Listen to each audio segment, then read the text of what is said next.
Hey friends, welcome back to my channel. I'm Rebecca Rice and I teach family photographers to gain a life of freedom through a thriving photography business. I'm so excited because today we're talking all about how I'm planning my photography business for Q1 of 2023. Let's dive in.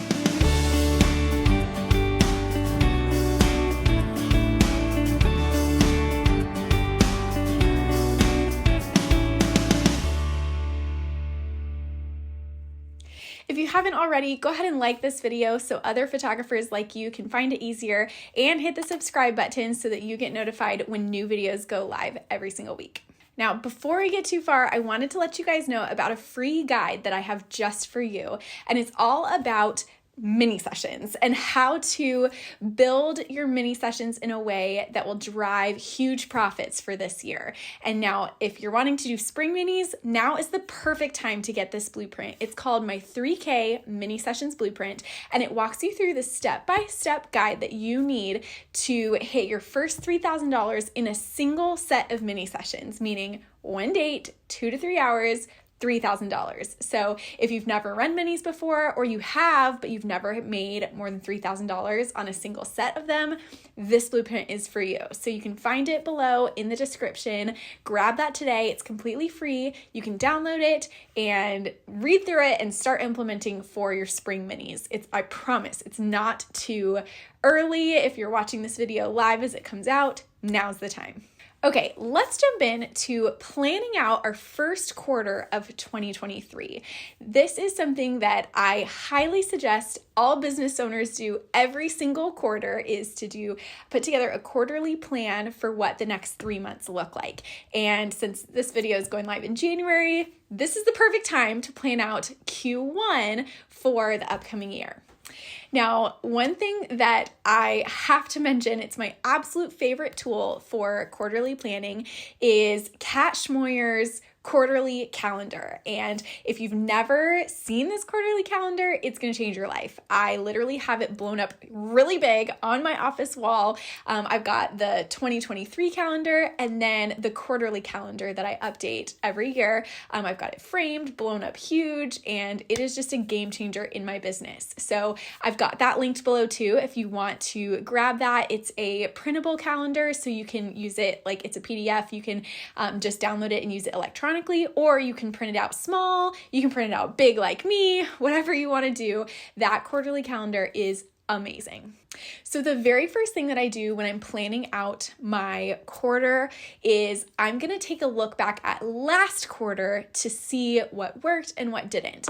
And in this case, since this is Q1, I'm going to take a look at all of last year so that I can get a really good idea of what I want this year to look like. So I'm going to think through what mini sessions worked and what didn't, what marketing strategies worked and what didn't, what are some things that I want to do this year that I didn't get a chance to do last year. I know I talk to photographers all the time that are like, man, I wish I had time to do such and such set of minis. And so I'm always like, do it next year. So I'll take a look and see what worked, what didn't, and what do I want to do that I didn't get a chance to do last year.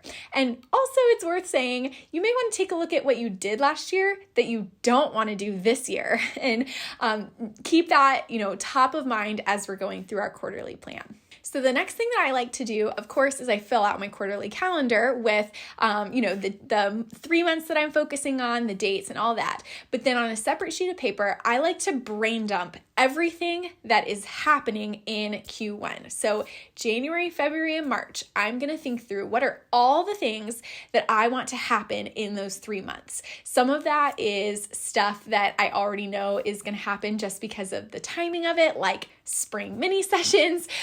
Some of that is like goals that we have in place. So maybe you're like, I want to overhaul my website, because typically January and February are slower months anyways. And so doing some of those longer term projects now would be a good time. So working on your SEO or your blogging, updating your website, looking through your workflows, things like that.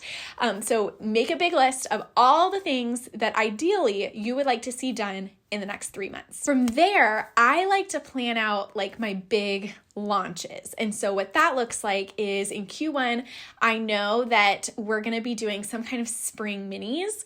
I want to do a Valentine's print sale, stuff like that. And so I will mark off the date for those things. And for minis, for Q1, I'm picking actual dates. For the rest of the year, we kind of pencil stuff in and change it up as we need to. But I know, like in Texas, I have a whole associate team and several of my photographers are in Texas, in the Dallas area. And so bluebonnets is the Texas state flower. And if you're not from Texas, you don't understand the craze around bluebonnet minis. But if you're in Texas, you know bluebonnet minis are like the thing. And so I already know that my associate team is going to do bluebonnet minis in April. So what I'll do is and I know April's not in Q1 technically, but you'll see why we're going to plan this out. So maybe like look a couple months ahead just in case. So we know that in April, we're doing our bluebonnet minis. So I'm going to count backwards of when I need to start planning for stuff and when I need to start marketing and all of that.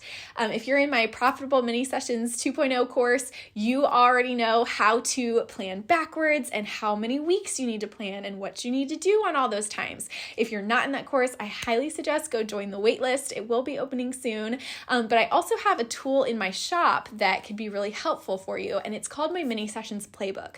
So basically, it walks you through 8 weeks before your session, what you should be doing every single week leading up.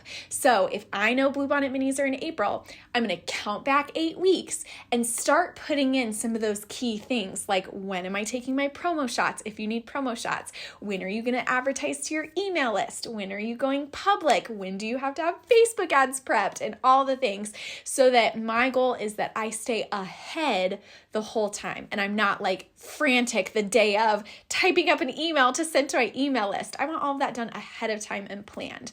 So I'm putting that on my quarterly calendar so that I have the plan going into it. I know, okay, on this date in February, I need to have that email ready to send out to my email list. So I'm going to give myself a couple days and write in like a to-do on that day to say, I need to write that email so it's scheduled and ready for this date.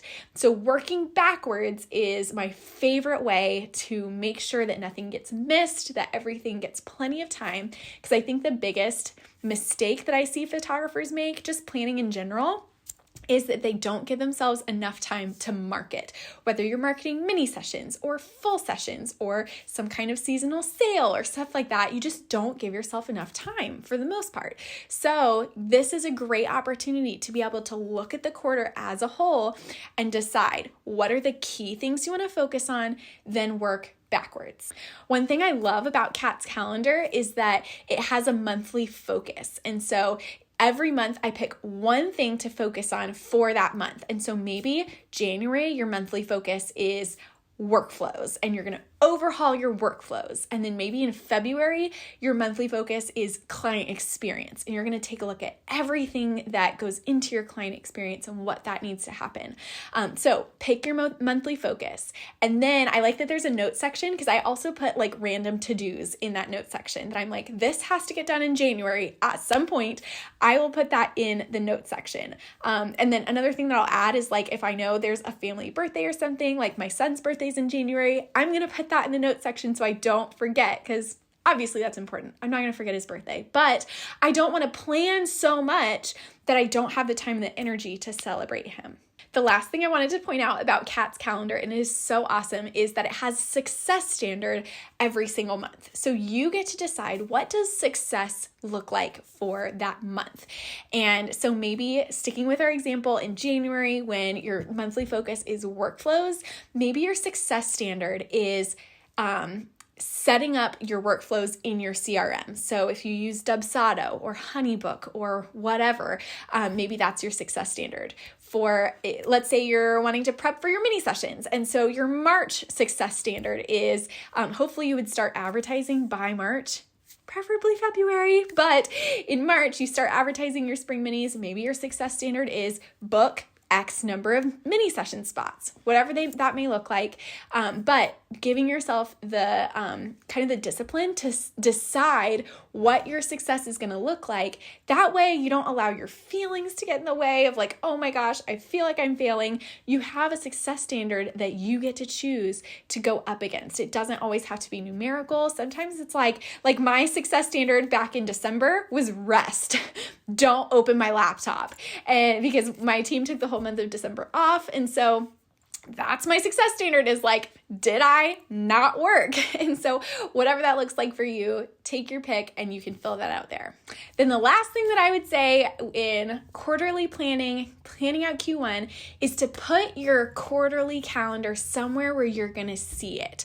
If you have like the small version and you just printed it out on a sheet of paper, put it on your desk so you see it every single day. If you blow it up and print it huge like I did, put it on your wall somewhere that you're going to see it every single day. That way you can remind yourself, like, how am I doing with my goals? How am I doing with this plan that I had set in place? Also to make sure you don't forget anything important, because I tend to do that. I'm a very forgetful person. And so if I don't have it in front of me so that it's top of mind all the time, I'm probably going to forget. So put it somewhere that you are going to remember. All right, guys, hope that was helpful for you. If you have any questions at all about planning out Q1 or Kat's calendars or whatever, feel free to comment them here below and I would love to get to them. Remember, you can download Kat's calendars from the link in the description. So we have that for you guys and you're just gonna love it. I promise, it's amazing. So that's it for today. We'll see you back next time with another great episode. Bye, guys.